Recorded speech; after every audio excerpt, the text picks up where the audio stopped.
Hello, Assalamualaikum dan selamat petang. Hari ni hari Isnin.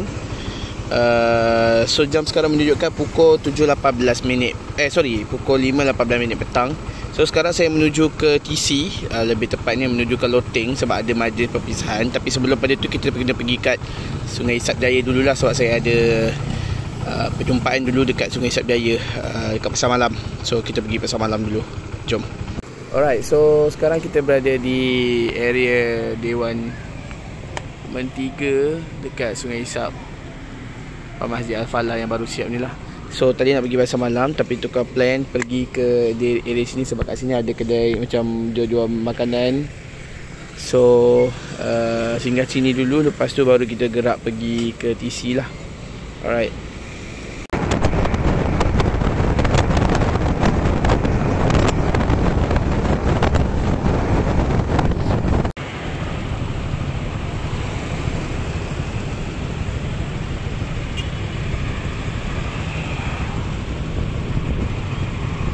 Alright guys, kita dah sampai dekat Teluk Cempedak.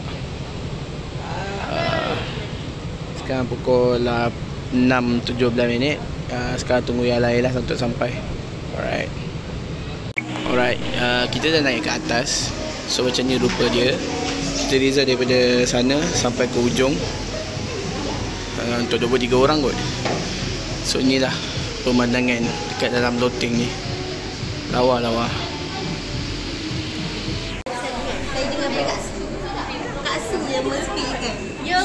Kak Suja.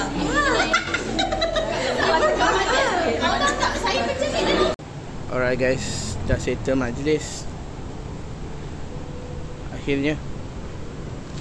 So tempat dia kat sini kat Loteng dekat isi. So siapa yang berkenan boleh datang sini ya.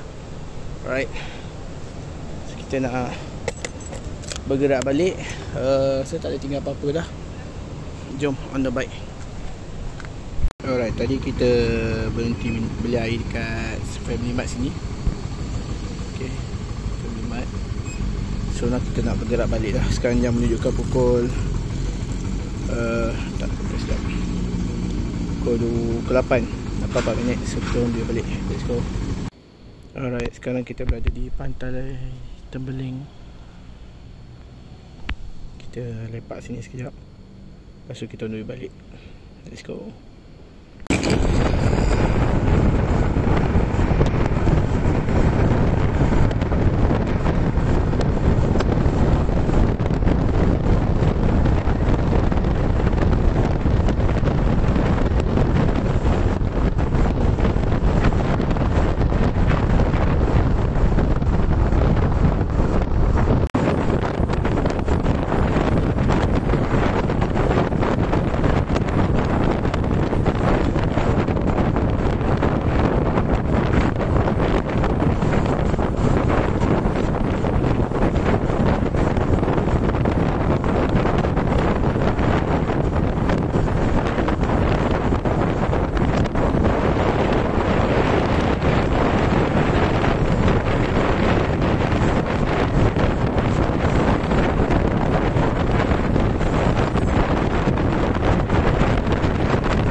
Alright, kita berhenti Petronas sekejap untuk buang air kecil.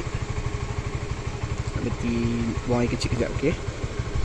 Alright, baru settle. So jom kita teruskan perjalanan on the bike.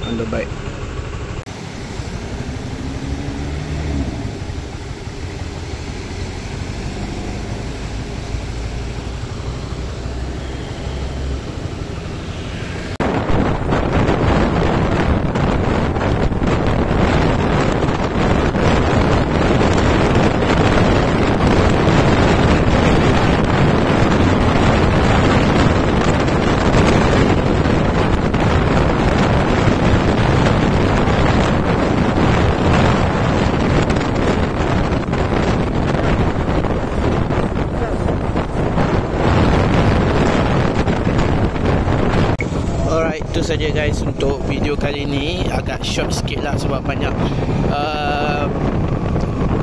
ni video tak boleh tangkap sebab angin kuat. So itu saja guys untuk video kali ni. Terima kasih kerana menonton. Stay tune. Assalamualaikum.